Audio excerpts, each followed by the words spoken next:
So, what do you make of the FDA meeting 10 days ago that talked about hormone replacement therapy and the safety of estrogen replacement therapy, particularly either vaginal estrogen or systemic estrogen?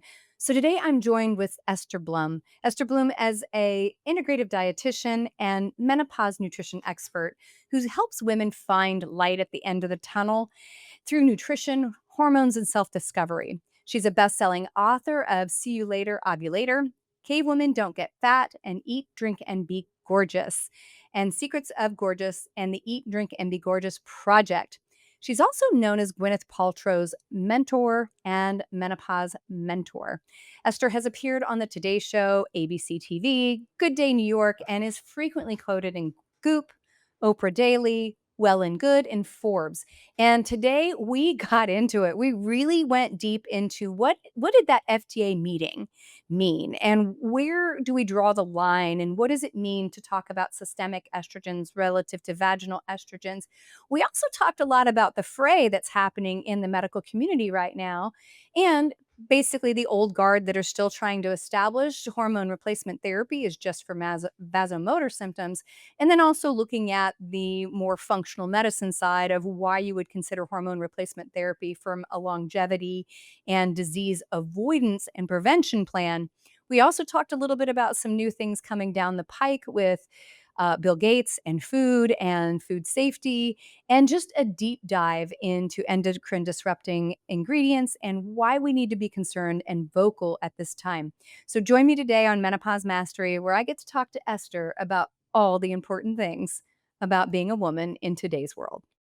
Oh, Esther, we're gonna have fun today. Yes. Yeah, so let's go ahead and get the elephant out in the room and talk about it. The FDA panel from, what, 2 weeks ago now, actually, about a week and a half ago. Let's talk about that. What are your feelings about it? Oh, I'm so stoked. I'm so grateful to the physicians who showed up to testify. I think it was Dr. Rachel Rubin, Kelly Casperson, Vonda Wright. Oh my gosh, who else? Who are there was Dr. Minkin, and then there was, 2 other physicians. Heather Heather Hirsch, Hirsch, and then yes. there's one more. I forgive me for forgetting, but I'm very grateful to them for advocating for testifying in the FDA. Dr. Rachel Rubin was talking about her mother being in the hospital with urosepsis and the legislative fight she had to go through just to get her mom, just to get the team to give her vaginal estrogen. I mean, it's like so basic, so rudimentary, so frustrating that we have to sit and testify to get black box label warnings off of hormones. And it's not just vaginal estrogen. I mean, I tell my clients who are using prometrium the same thing. I'm like, the warning labels are actually for birth control pills. They're not for synthetic progestin. They're for synthetic progestins, and prometrium is bioidentical progesterone. And I had a client who came to me hysterically crying because she had had long COVID. She had terrible reactions to, synthetic progestins and was terrified to have clots and all this and was blaming the prometrium. And myself and her physician had to educate her again and again, show her the research, show her the proof. And it's like, and eventually she ended up taking it and feeling amazing on it and doing great. But it shouldn't be this hard just to get like the most basic of basic care. It really shouldn't be. It's maddening how hard we have to fight just to get back where we were in 2002. Yeah, I look at it and I'm hopeful that we can remove particularly the black box warning off of it shouldn't be on any of them, but vaginal estrogen is a joke. Like it's not even systemic. Like I was having a conversation earlier with a client and she had been terrified by her doctors and she's like, I can only do estriol and in a really low dose because I want to protect my bones. And I was like, and it will do nothing to protect your bones because estriol does not have that effect. You know, and the truth is, we've been using conjugated equine estrogen, whether you like it or hate it, since the 40s. And not a single study before and or after showed that taking estrogen replacement increased breast cancer mortality at all. Full stop. Never a question. It's complete and utter bullshit. And and the fact that we have to go fight just to get vaginal estrogen and you have women dying. I mean, my mom's in assisted living. My mom has had I took her out of skilled nursing because I would call it unskilled nursing because they pretty much almost killed her 3 times with a UTI in 12 weeks. They kept trying to go, "Well, she's decompensating. You need to accept that you're gonna lose her." And I'm like, "She was fine yesterday, and now she's delirious. She's got a UTI. If you don't test her, you're gonna wish you never met me." And every single time it was an infection, and I'm like, "This should not be a fight." And the simple fact is medicine has done a disservice to women. It's the largest travesty in healthcare of our time, and we still have to fight for it because of one shitty study.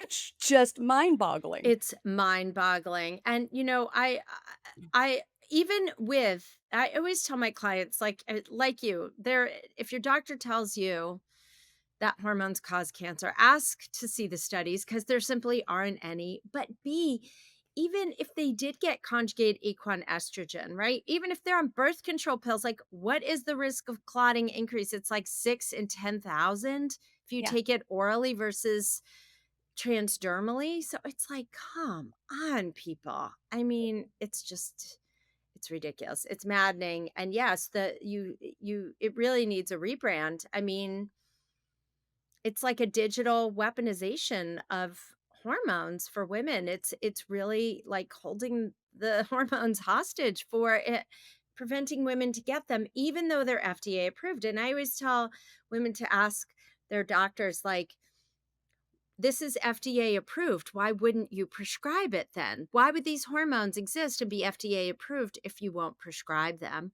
Or Yeah. the other really big game changer, and this can feel uncomfortable for a lot of people, but I'm like, you can also say, so you won't give me hormones. So now I need you to document that in the chart that I have asked you for hormones and you will not prescribe them. Oh, you know what? I'll okay, if you want, I'll try it. It's like all of a sudden that flips the switch because I worked in hospitals the first 5 years of my career and befriended a family medicine physician who I would then refer people to run, and he would run all the lab tests for me. And I said, "Why is it you run lab tests for me, but most doctors won't?" And he said, "A, I only run them for you. I wouldn't do this extensive lab visit for my own patients." He said, "But B, doctors, when they find something that's out of range, they don't then want to be responsible for it." And my jaw dropped. I was like, "Are you freaking kidding me?" But it's really true. It really is.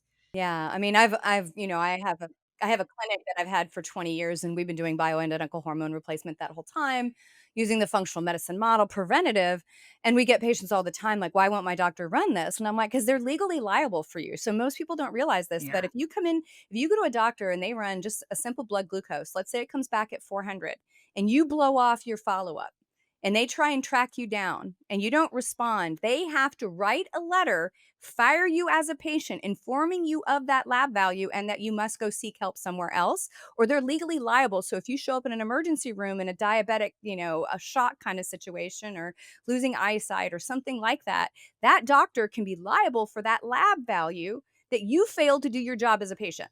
So that's where it all comes from. It's the litigious environment of people expecting somebody else to be responsible for their health. This is how we got here, and then we have weaponized healthcare, particularly against women in the United States, which now has made it even more so a problem. But I think people didn't realize that, estrogen replacement therapy has always been on the table. It's only in 2002 that we added this stupid black box warning and that it needs to be removed from all estrogen products. I'm wondering, have you noticed the fray? So now we have a fray. We have two groups of physicians and other clinicians, people like you and I, talking about hormone replacement therapy. And so you have people like Dr. Kelly Casperson and Dr. Vonda Wright and the people that were at the FDA that are like, let's just open the doors and allow for hormone replacement therapy because none of the data shows that it's damaging. And now we have this subgroup, Lisa Larkin and Dr. Jen Gunter, that are like, oh, all of a sudden they're like, no, no, no, it's only been okay for vasomotor symptoms, but we don't have any data showing it protects anywhere else. And I'm like, that's complete and utter bullshit. The patch data used to approve the patch looked at osteoporosis and vaginal atrophy, Yeah. right? So I Yeah, was like, they "What?" enrage me. I think I Jen Yeah, Gunter, I'm gonna go public on the record and say I think that's why I had said she is it. the biggest misogynist of all. She Mhm. is cruel and inhumane to women. I don't she must not have any symptoms herself. I don't understand it. It is the cruelest it is so awful how she acts to women. I can't even look at her posts. No, yeah. And I get hostile. yeah, and I have a very dear friend who is very well known in the hormone space, and Dr. Gunter tried to send her a cease and desist letter, and she got right on it with her attorneys, and Dr. Gunter doesn't touch her anymore, but it's so unacceptable. Any of you following her, I beg you to really look at her as a human. I've never gone on the record saying anything bad about anyone, but I find her exceptionally horrific. Yeah, I had a conversation with Lisa Larkin at a conference because we've been doing hormone replacement for 20 years. I have a telemedicine company. I'm building a women's digital health platform. I am trying to privatize our health data so we can actually do research on women, not beholden to pharma or NIH or anybody else. And one of the things that we want to look at is hormone metabolism, how your body metabolizes and get rid of these hormones and actually get verifiable data because we have science that indicates these are pathways of concern for cancer and other things when you're not on hormones just as much as when you're on hormones. And we've been doing these for a long time, but we don't have good data. And I was talking about building this with Liz Larkin, and she looked at me very haughtily and she says, "Betty, we believe in evidence-based medicine." And I go, "Well, Oh that's god. interesting. I have a PhD where I did a causal comparative retrospective study, right? Looking at hormone metabolism." And I said, "But if we don't look for it, we're not going to find it. That's pretty easy to make sure you don't have evidence, huh?" And I go, "You and I both know that these are pathways that we should be looking at because we have concerns here, even if a woman's not on hormones." She said, "Yes." And I go, "But you're willing to let Gen X and elder millennials die before we bother to look at the research because you want to be 20 years behind." And she's like, "Well, we just believe in evidence." And I was like, "Okay, I'm just glad my assumption about you is correct." No. Right? I was just like, "I'm done. I cannot handle No. gatekeeping science because No. you wanna hold on to your beliefs." Beliefs and facts are 2 different things. And you can have your beliefs, but you can't have your own facts. And I agree. I think Jen Gunter has sort of taken this thing of, hey, yes, menopause is a natural transition. Living 35 years after it is not, right? Like we have to look at it and go, why force somebody to go through a natural transition just because you yourself didn't have terrible symptoms when you could reduce their risk for chronic disease and dying? Like that Yeah. is insane. No What one it would ever say that about any other health problem. No, and it's gaslighting women. It is awful. It is Yeah. awful. Yeah. Yeah. I know you've read probably Estrogen I Matters, was just gonna talk about that. I point to it because it's on my shelf Oh, there yeah. with the red books, but yeah, I was just gonna say, we actually have enough evidence. Jonathan Wright, I mean, go back to his work in this what was it, the '70s 70s? with Yeah. hormones and women. I mean, it's incredible. We have the evidence. And Yeah. it's funny, my grandfather was a physician. He graduated NYU Medical School in 1921. He was an ears, nose, and throat surgeon and brilliant. And I remember one conversation with him. I was young. I think it was before I even got my degree in nutrition. And he said, the word hysterectomy, the Latin root is hysteria, like women are called hysterical when they go through midlife changes. And it really stuck with me. I was like, that is horrific. And I look Mhm. at my own biological grandmother's journey. My mother's mother had severe bipolar. She had shock treatments back in the day. And I think of how unseen and unheard she was. Everyone just swept it under the rug, sent her to psych wards when she wasn't well regulated. Her medication wasn't well regulated, but then to not have the hormone support, it broke me. I was like, this is horrible. I didn't understand it at the time. I was young, but in hindsight, I'm like, this is so horrible. Yeah, we've done some horrific things to women in the name of science, Ugh. but what's Science in quotes. yeah, we're gonna use major quotes around that. Mm, What's interesting is Carol Tavris that wrote yeah. Estrogen Matters with Avram Blooming. one of the things that she said, and she says it in the book, she never had symptoms of menopause. She's in her 70s, almost 80s, right? I met her at a conference, and she said, she said, I didn't realize because I never had symptoms, so I was like, "Who cares about hormone replacement? I don't feel bad." She's like, "Now, 10 years after the original, writing of that book almost, and then, now in your 2024, 2025, what an incredible disservice I was doing to women because I just assumed because my journey was easy that everybody was being, hysterical about it." And that she now recognizes that it's not just a matter of making hot flashes and night sweats better, but it is actually a, health span sort of argument. And I think that's the challenge is all of this takes women who are already scared, inappropriately so, and makes them more frightened. So then they just freeze and don't do anything, over a risk that's not really there. And they've also normalized their suffering, right? They just say, well, the doctor told me, I had this, I had these symptoms, but the doctor told me it wasn't hormone related. So it must be in my head. How many women have said that to you? And you're like, are you kidding me? Like, why on earth would you question the wisdom of your body over a white coat who doesn't live inside your body? You're your own best doctor. And it really, I'm losing my train of thought of where I was going with this. But yeah, I mean, this is what I was going to say is a lot of women say to me, I don't have any symptoms, so, why should I take hormones? But then you start talking to them and they're like, "Well, and then I have this autoimmune disorder and I have all these achy joints and, oh, I started having panic attacks 10 years ago." And it's like, do you not understand that your panic attacks are actually a symptom of your hormone decline, in particular progesterone? And same with those achy joints, like your progesterone is a natural opioid producer, like you can really reduce your joint pain, and then the light goes on and they start to put together, but they don't it's like you said, Dr. Bay, like they think it's just hot flashes or maybe vaginal dryness or Yeah. mood I've or never had mood a hot swings. flash. Yeah, I've Yeah, never had a hot flash. If that's my only gauge, right. then yeah, then I would have been mistaken. But That's yeah, right. and I look at it and I say, "Okay, so women have paid the price for that." So we have an inability to get care for something very fundamental that can reduce our risk of all-cause mortality, particularly things that put us in a wheelchair or a nursing home unnecessarily.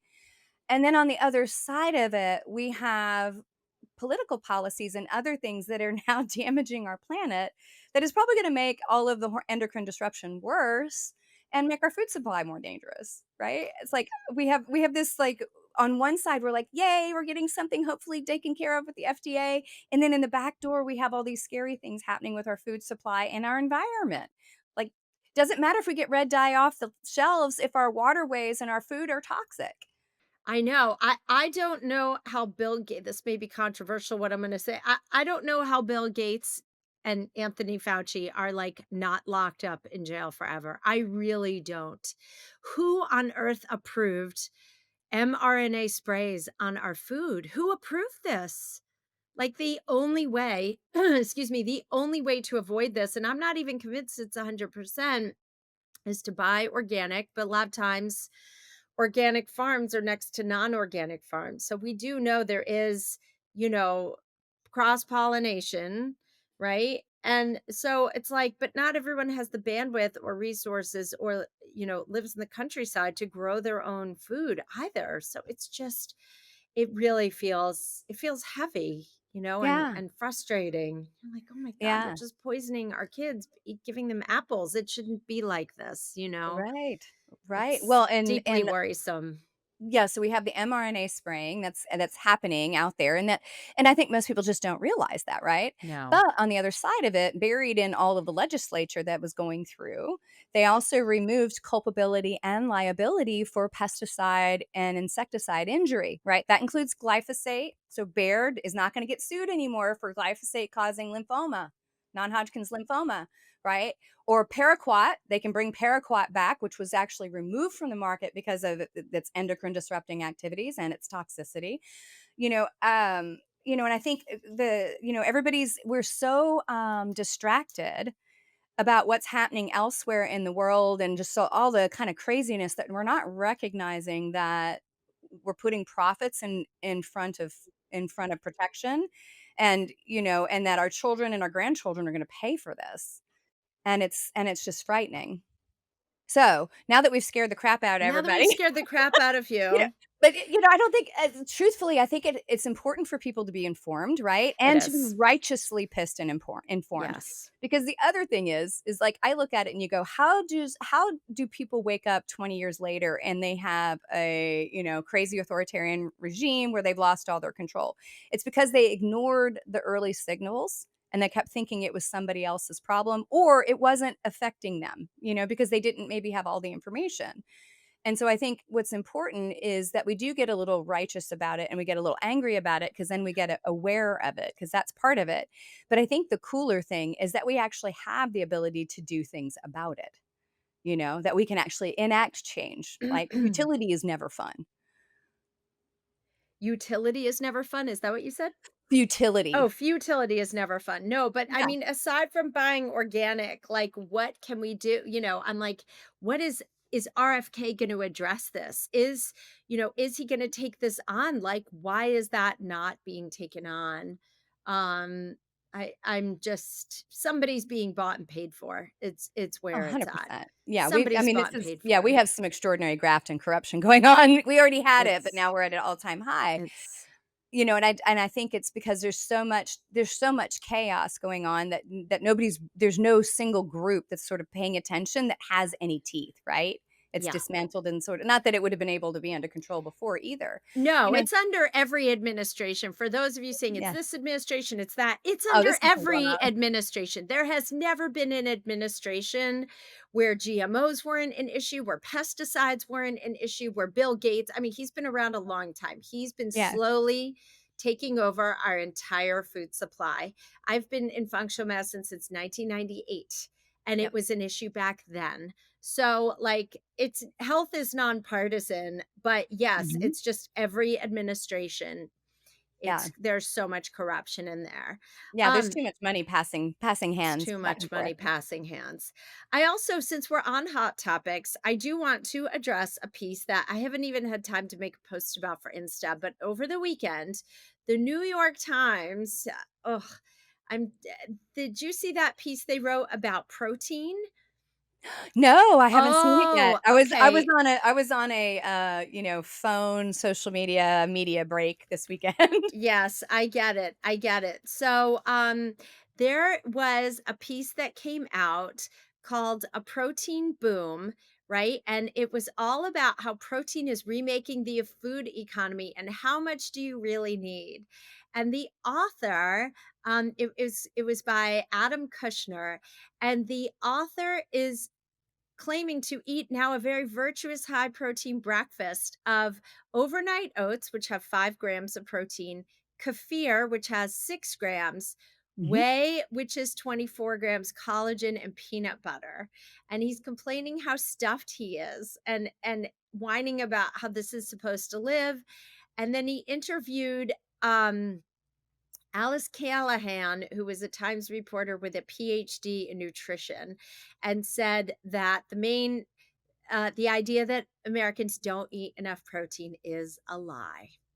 And so they were really talking about, the profitability of protein bars, but not actually looking at any bit of the research. And to me, a writer with a PhD in nutrition is nowhere near the same as a physician or a functional medicine provider in the workspace. So I don't know if you want to comment on that. I know I have a lot to say, but I would love to get your thoughts on that because I was like, are you freaking kidding me? Like, who on earth is this serving? Again, the data is there. It is. It is. I'm offended as a PhD that there was not a single bit of science in that conversation. You No, know and no physicians. No physicians, no dietitians, Yeah, nothing. nothing. Nobody was interviewed. One person said no, and that was the whole piece. I was like, again, how misleading is this? Yeah, so I think this I feel like I have to have this podcast every other week. It's always looking at endpoint. So the question is what are we trying to answer with this question? So if we're talking about protein sufficiency to keep you alive, yes, Americans are eating plenty from a sufficiency standpoint, right? We actually overeat calories because most of it is processed and ultra processed foods. There was a study that came out last week that looked at activity level, comparing a bunch of different people, very, very highly controlled. Americans don't move any less than anybody else. We just eat more food stuff and caloric intake, and all of that in ultra processed foods. But so if we go to the protein, yes, we consume enough protein for sufficiency. But if our goal is to talk about longevity, muscle mass retention, lack of frailty, sarcopenia, all those things that will cause us to have a shitty health span, we do not consume enough as a total part of calories, and particularly the essential amino acids leucine, lysine, and methionine. And so at the end of the day, it's about muscle protein synthesis and holding Yes. on to muscle to reduce frailty. That is a different question, and that's not what they were trying to answer in that stupid article, but the problem is they also weren't clear with their language. And that PhD obviously needs some help because we should be pulling research when we actually talk about that. Ladies, if you're noticing more fine lines and wrinkles, it's not just about aging, it's about the loss of estrogen. And that affects our skin structure, making it drier, thinner, less firm. But here's the great news: I've created Biased Mastery Cream to help. This luxurious bioidentical estrogen cream supports your natural hydration and elasticity. It's packed with nourishing oils like olive, jojoba, aloe, and coconut, so it feels amazing and helps soften those lines and bring back that healthy glow. I've been using it, and let me tell you, my skin has never looked or felt better. It's smoother, more radiant, and those little cracks and creases are way less noticeable.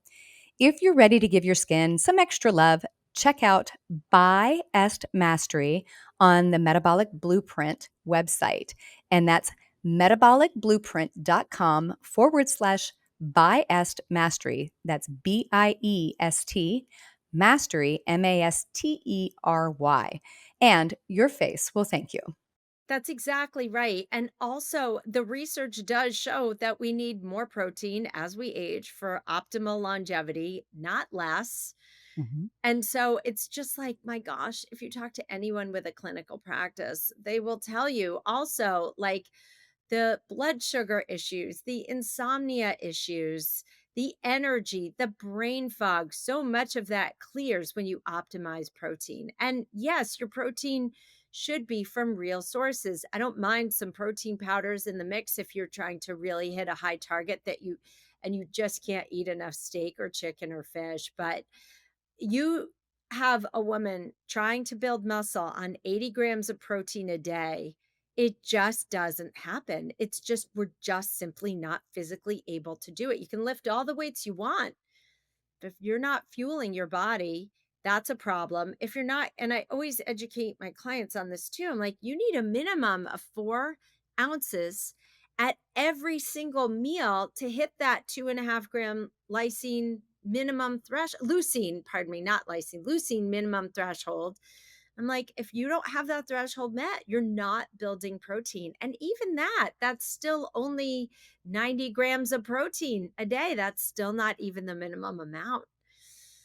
No, So I mean, it's it's like, it's real. I mean, it's it's very definitely real. real. Like, as Yeah. somebody I'm really honest, I don't love protein shakes because I Yeah. was into bodybuilding, and so I had, like, 2 a day every day for, like, 8 Yeah. years, and I have an aversion to them. I don't Of really I don't course. like sweets either, right?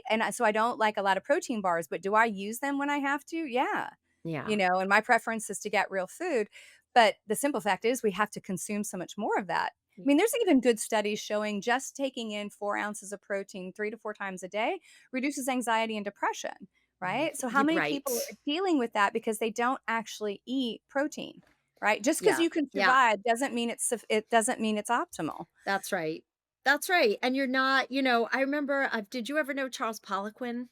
Oh, yeah, Yeah, he absolutely. was Yeah. like one of my first OG mentors, and he always talked about the meat and nuts diet to get your dopamine and serotonin up and get your mental focus up for the day, Yeah. get your energy up. And that really stuck with me too. Is you look at, someone eating an egg in the morning and they're like exhausted and craving and can't Mhm. focus and, yeah, depressed. It's like, of course you are. You're not even feeding your brain.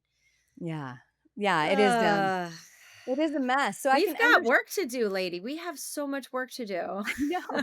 I know, I'm always like, why is it so hard to get this message across?" And, I think it's you always have to sort of fall back on, what I follow the money, number 1. Follow the Follow the money money. or follow the paradigm that fails when the truth gets out, right? Yeah. So, if you follow the money, you go, "Okay, no, pharma probably wants us to take medications, right? So they probably love for everybody to be on hormones, so it's not pharma doing it." Although, Right. if you look at it, if we can get you to take a sleeping medication, an SSRI, a antihypertensive, and a, arrhythmia thing like a beta blocker because you're having anxiety, and then if we can get you on a anti-inflammatory for your joint pain, we now make a ton of money off you every month That's right. instead of just giving you estradiol, which is, or, a Biest, which is going to be, bioidentical and also generic. Yes. But the other side of it, you go, what does the paradigm, so, that's trying to push for this, even the Jen Gunters and the, Lisa Larkins that are like just old school, get with the program, get with the more recent data, that cherry picking data. Why do they benefit and where do they benefit? What do you think? Because why would you hold on to this long held belief and hold it back? I scratch my head at that is how do they benefit? I think it's an ego fueled fire. That's all. That is the only thing I can think of is they've chosen a hill to die on. Even if they wanted to now, they would never eat crow and admit they just can't. So I think it's all very ego driven, which again, it's gaslighting women and it's their own fame. I mean, God forbid you comment negatively on any one of their posts, you'll be blocked and removed. They just shut it down and continue to go all over the world on all these big podcasts and all, have their own it reminds me of, like, a Marvel movie, right, where, like, the superhero just keeps eating plant I just saw Fantastic Four last night, right? So, like, the big scary person is, eating all these planets, the evil person, and he's just consuming and getting bigger and bigger and bigger and bigger. It's like it's just the same thing of just fueling that ego. I don't know, what do you think? I mean, what is in it for them? Who is paying them to speak against all the hormones? I don't know. Yeah, I mean, I agree with you. I think it's we've set our flag here and said this, and instead of going, "Huh, could I possibly be wrong today based on newer research, newer information?" Instead, we just, keep reinforcing, right? Because it is, I would say medicine as a whole, even science as a whole, often sort of drives that. I mean, as somebody that had went through the pain and suffering of a PhD, all of a sudden I mean, in academia, all of a sudden, half of the pain and suffering of a PhD is tolerating the infighting and the BS of your committee. Right? And the egos involved in that, like, so there's egos at every level, and then there's always this, "Well, I've achieved this pinnacle of success, so therefore I don't have to question my own bias." And I learned early on I have to question mine every day, and I reverse gears all the Yes. time because I'm like, Yes. "Ooh, new research came out." Like, Yes. even like the protein research that came out a couple years ago, looking at the different age groups. I'm sure you probably read this. I can't remember the gentleman's name off the top of my head, but they looked at young people and muscle protein synthesis and then older people. And they showed for the first time that you needed a larger bolus of protein in the Yes. morning and at night for an older person because we can't make muscle like we used to. Muscle protein synthesis is impaired. That's Well, correct.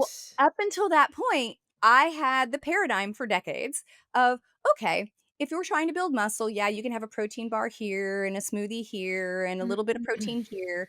And I had to rearrange my recommendations to say, no, I want you to try and get 50 to 60 in that first meal and 50 to 60 in the last. And whatever happens in between is awesome, right?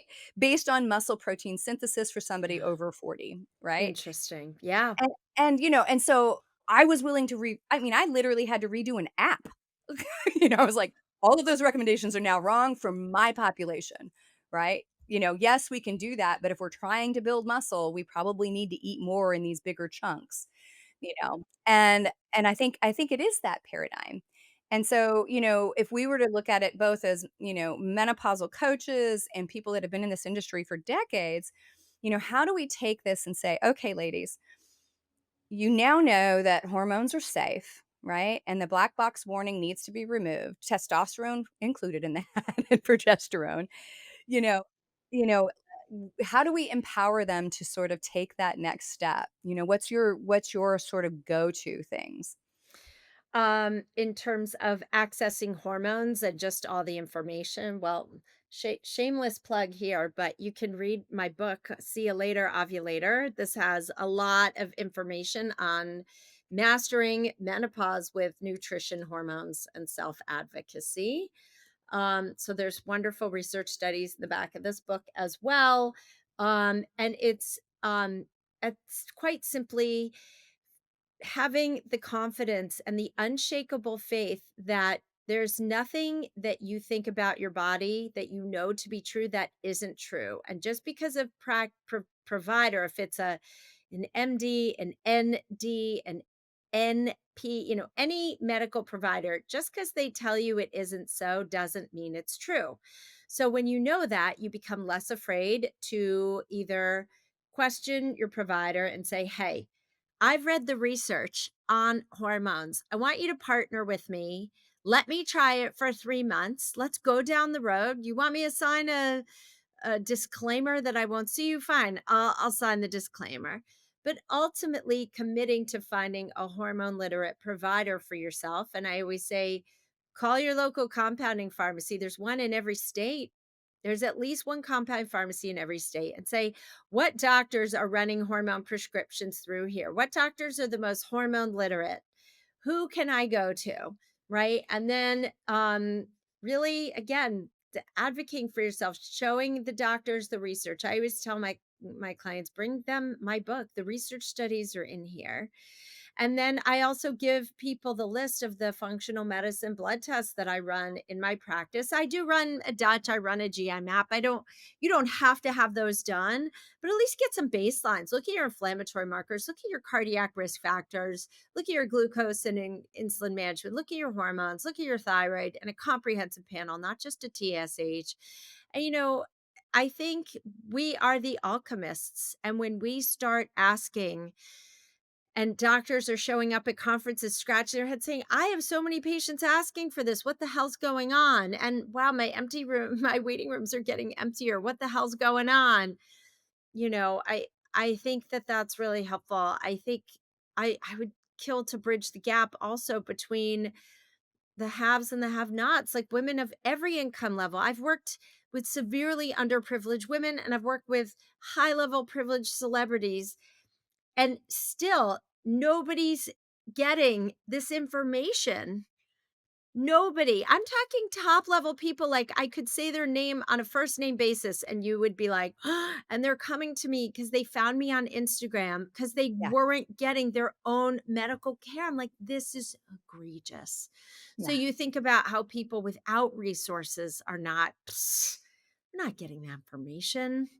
yeah, Nobody at a local health clinic in a, a very disadvantaged area that are food deserts, no one is saying, well, you're midlife and we should really talk about smoothing out your perimenopausal transition with hormones. yeah, So I think it's just continuing to educate ourselves, inform ourselves, bringing an advocate with us. We all have that one really outspoken friend or family member who will go to bat for us. Showing up, documenting a list of your symptoms, and also documenting a list of your desired outcomes. I'm having hot flashes. I want my hot flashes to be gone. I'm having insomnia. My goal is to sleep through the night. And going and also scheduling your visit. Not Don't ask for hormones during a pap smear. Your provider has contractually obligated to have about 10 to 15 minutes with you tops. So say, I would like to schedule an appointment just to discuss hormones, just to discuss menopause, so that your provider can solely focus on that. And depending on how your provider reacts, I mean, a lot of women leave crying because their providers have said, if you talk about hormones, I'm going to fire you from my practice. That's been one. mhm. Or, I myself, I had like an ovarian cyst that ruptured, and the nursing staff was interviewing me and they said, we're going to need to work you up for chlamydia. And I was like, I'm out. I said, chlamydia.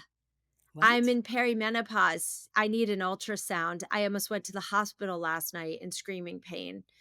Don't work me up for chlamydia, you clown. So again, I just left and went to a new provider. It was that simple. Yeah, I yeah, I was think it's like, yeah. no, Fire them. fire them, fire them, fire them. Don't be afraid. Most of us, I find a lot of us in midlife, we're there. We lose the filter. We're just like, I don't have time for this bullshit anymore. I'm out. Find you Yeah, so love it or list it. You know what I'm saying? yeah. Oh, no, my filter is completely broken. Like, Yeah. I thought it was broken at 50, but at 55, I'm like, "Whew, yeah, it's gone." Yeah, no more. No f and by the way, no filter needed. I mean, Yeah, really, why do we need to filter ourselves? Like, is this and ask yourself too, a really great question I ask myself when the old people pleaser in me is still chattering a little bit in the back. She's mostly gone, but sometimes she comes out and I'm like, is this good for me or is this good for someone else? Because if it's good for someone else and not good for me, I need to really speak up and say, hey, just like you did with your mom, right? Like, mhm. hey, this is a problem. I'm right here in front of you. And that is why, again, just to circle back one more time with, doctors like Dr. Gunter, how do you look women in the eyes who are in tears, who are falling apart, who are losing themselves and their souls and their vibrancy and their spirits? How do you look at them and gaslight them? Yeah, How? That's what I don't understand. It is your responsibility as a provider to support and learn as much as you can. You may not know everything. I don't know everything. That's why I refer out to physicians for prescriptions, but I know enough to be dangerous and I know enough to say, this is a good provider for you. These are the questions to ask your provider. I mean, I have a whole, handout I give to my clients on how to ask for tests, what tests to follow up on, how to get the care you need, and just like help give women a place to be seen and heard. My gosh. yeah. No, I agree. I mean, it's why I brought medical into my clinic well over 20 years ago because it was mostly nutritionally based, and it was like, "Well, we need medicine, but medicine needs us." And then, even starting the telemedicine programs because we had hundreds of patients coming to Texas and just women reaching out and they're like, "I can't find somebody that has the right paradigm." Because either we have people telling them that's gonna harm them over here, or we have also sort of the fringe on functional medicine, like, "Oh, you can have it, but it's also dangerous in these particular areas," when it's really not either. I'm like, "The data doesn't support that." Like, we need to go with what we know and the science says hormone replacement is safe, protective, and for most women, even women with all kinds of, histories of different health conditions. And yeah, and the women just need to be able to feel comfortable speaking up and have the providers that they can have, really help them be a partner. Yeah, and you're like, what hurts worse? Like saying what God forbid I disappoint someone or upset them versus me actually not sleeping all night every night. I kind of need to sleep. So I'm gonna ask, even if it feels uncomfortable, just get used to being uncomfortable, but getting what you want. Cause then that will also build confidence and proof of concept. When you're Yeah. like, I couldn't believe it. My doctor actually listened to me and gave me what so sometimes we just have to ask and Hmm. trust in the outcome, no matter Yeah. what, right? No matter what. Yeah, because even conventionally trained, if they're in the conventional model, often they're not going to necessarily step forward and go, "Hey, have you thought about this?" Yeah, They're only gonna respond to the question being asked, right? Because they still are in this correct. gray area of, "I don't wanna be responsible for that because it still has an FDA black box warning despite being approved decades prior." Correct, and that's the other piece is if you are driving, like I've had clients to me can say to me, "Can you tell my doctor what hormone dosage I should be on?" And I'm like, "No, because I could lose my license. I'm not a physician. I can't practice medicine without a license. I can tell you to ask for a starting dose if you're new to hormones. This is the dose that any prescriber will start you on." But Mhm. even that may not be appropriate, right? They might want to start you higher. So if you are driving your own hormone prescriptions with your provider and saying to your provider, I think I need this dosage, and the provider doesn't know, they're not going to be great for you. They'll be great to get you started. Great. Maybe. Get started on something, but then go find someone who really knows inside and out hey, I'm having these symptoms. How do I tweak my dosage? Like someone who knows how to troubleshoot, someone who knows how to optimize, someone who knows how to test your hormone levels and say, now you're at the baseline you need to optimize your bone density. Yeah. Now you're at the baseline you need to sleep. Now you're at the baseline, you need for X, Y, and Z. Here's your libido back, you know? Yeah, because we have that data. We know where those therapeutic ranges need to be in Yeah. blood. Now, Yeah. we have a lot more technology to figure out other things like free levels in hormone in urine, but we know where those therapeutic ranges need to be. The challenge is we don't have good data on what's the appropriate dose for each woman to get to that therapeutic blood level That's range right. because it's That's right. highly variable, which is why I created the company that I created because I was like, we should be able to figure out that data and be more proactive at being able to tell somebody, hey, Esther, based on your symptoms, your labs, your other things, this is the therapeutic range, and we can narrow that timeline. Because most women take somewhere between 3 and 9 months to figure out their ideal dose, right? And everybody is different. The combination is different, the delivery mechanism is different. And women are so terrified, they're afraid to go on at once just to try and figure it out. I'm like, I promise you, a 6 months to a year is not going to do any damage to your body to figure out what your dose is. Because again, it's That's right. protective across all causes of mortality. That's right. There's more damage being done not doing anything and not going on any hormones at all. And guess what? Sometimes it takes even longer, right? Like if you see a woman in perimenopause, but she's kind of early to mid, you're still going to have years of adjusting and tweaking her hormones before she's fully menopausal potentially. So I always, I'm like, don't be attached to one dosage. Just surrender. Like, do what your body needs. If you needed more insulin or thyroid meds, you wouldn't even question it. It's the same. Like, I'm like, the dosage is still low and so, so, so safe. And Yeah. you know, it's Yeah, yeah. it's so true. Yeah, perimenopause is actually a much more difficult time period Oh, because it's yes. everywhere, right? I call it the bungee cord, right? You're on the bungee cord estrogen game. But once you get into menopause, getting to a therapeutic dose, but it can change over time as you Yeah. age, as other things change.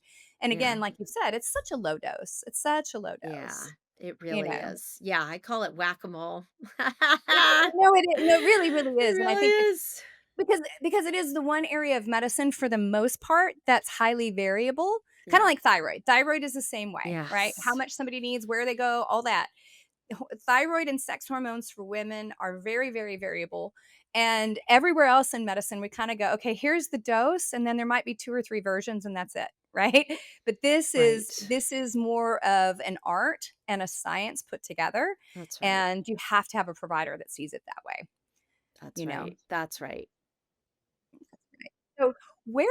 So, tell my listeners where they can meet you. Mm.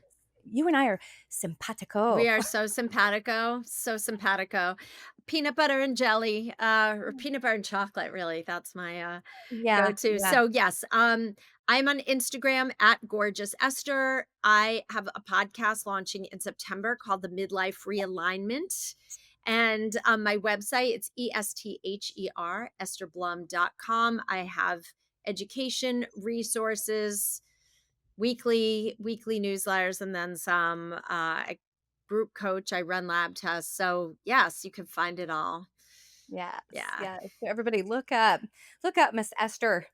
Yes, so you can be educated and know exactly what you need to do, on your hormone journey through perimenopause and beyond. Yes. You know, Yes. because this should be our best decades, right? This should be our best It decade. should We be. worked hard to Yes. get here. Oh my God. I know. We should have earned our peace by now. Yes. Yes, absolutely. Well, Esther, it has been wonderful having you on Menopause Mastery. Thank you so much. Thank you so much. Thank you. And thank you, everybody, for listening to Menopause Mastery. If you happen to be on the podcast, and if you happen to be watching us on YouTube, leave a comment below. Let us know what you thought, and definitely subscribe so you don't miss any further episodes. And we'll be back with you next week.